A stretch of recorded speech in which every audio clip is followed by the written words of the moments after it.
nigga here now. Biggie, tell me, who do you fear? Ain't a living soul breathing, so pump no fear here. My last phone flashed and I mashed his ass. Bastard, fuck with me, but I blast your ass. That's like me being mad at my little brother because he getting cash now. I'm not mad at that. I'm just mad at my little brother when he don't respect me. And your head round, lay on the ground. Half of New York is commenting on me getting shot. And before, they was all like, we didn't see nothing. Fear got stronger than love. And niggas did things that they know they wasn't supposed to do.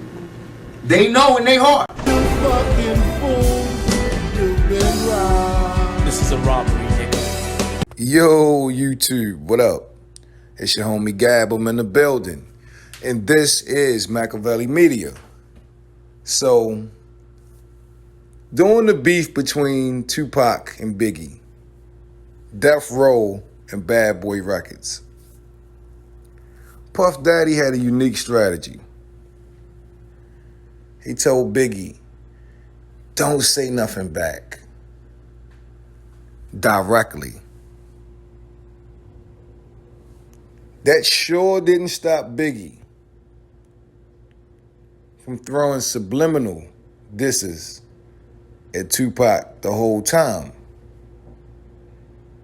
Case in point, the Notorious B.I.G.'s album, Life After Death, some of which he had already started working on while Tupac was alive. The album was finished and completed after Tupac's death. The song Playa Hater,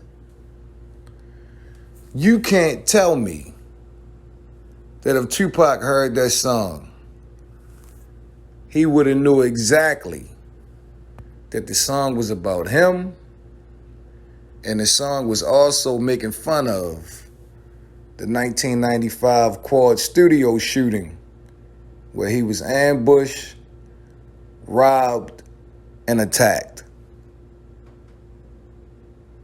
And yes, he laid the blame, well, part of the blame, at Biggie Small's feet. Now, the song Playa Hater talks about how Biggie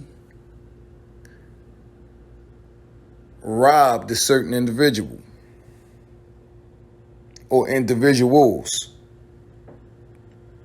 The dead giveaway is you could rob anybody, but why you gotta call the guy a player hater? There's a random person that get robbed. Does that make that person a player hater? No. That means that Biggie was talking to somebody specifically. Player hater. Turn your head round, lay on the ground, you've been robbed. You know, one of the things to try to justify or to change the narrative why Tupac was mad at Bad Boy is that Bad Boy was simply trying to call Tupac a player hater. He was mad that Biggie blew up, and these were the things they were trying to say. He was mad Biggie blew up, and that's why you can't tell me the Mad Rapper skit on the Life After Death album wasn't Tupac, because he was saying people underneath him now surpass him. The Mad Rapper was saying, y'all got 5 albums out, yo, 5 albums out, yo, and I ain't make no money yet. So he basically was trying to call Pac a player hater, and he most definitely was making fun of the Quad Studio situation. Tupac would have been livid. He would have been upset if he had lived to hear this album. It would have been no turning back. Player hater. Like, how blatant can you be? Tupac gets robbed and shot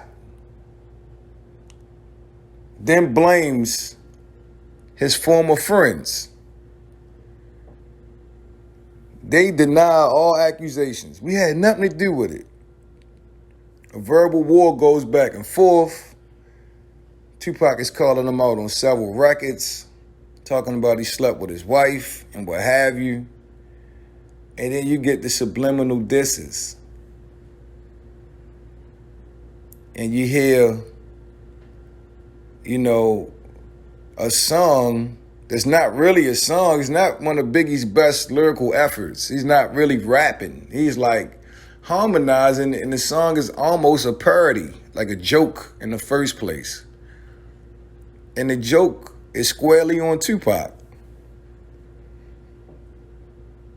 I mean, what would Tupac have thought if he heard this song? And of course, the justification would have been, and it probably still will be once I put this video out, he wasn't talking about Tupac.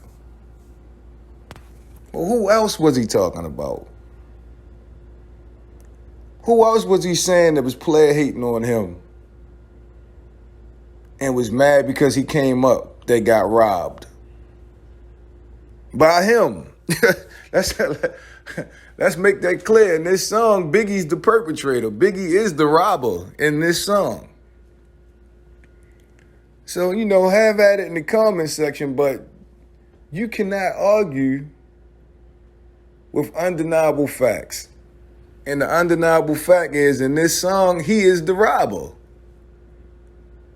Listen to it. He's not saying they robbed you. He's saying we doing it. And even Puffy is getting his little 2 cents in. Puffy like, yeah, that's a robbery, nigga. Biggie said, you fucking fool. You've been robbed.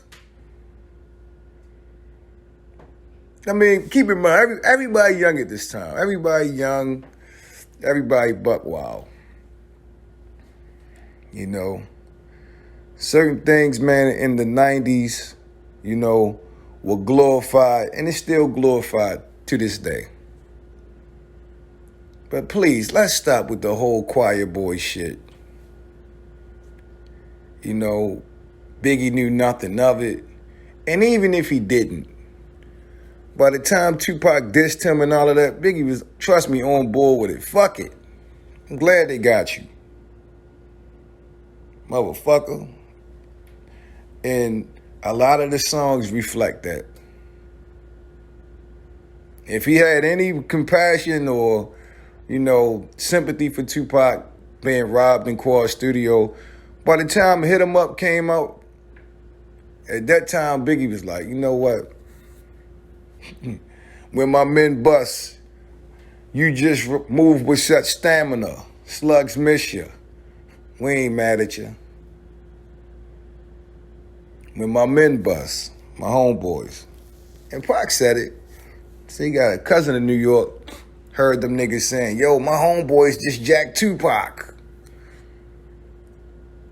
So let's just stop with the choir boy shit. But this is another untalked about part of the Tupac and Biggie Smalls history that your homie Gab wanted to hit you with. Anyway, I need you guys to share and like this video. Don't forget to sub to the channel, because this is MAKAVELI Media. And it's been a pleasure as always. I'm your homie Gab. I'm signing off. I'm about to hit y'all with the peace.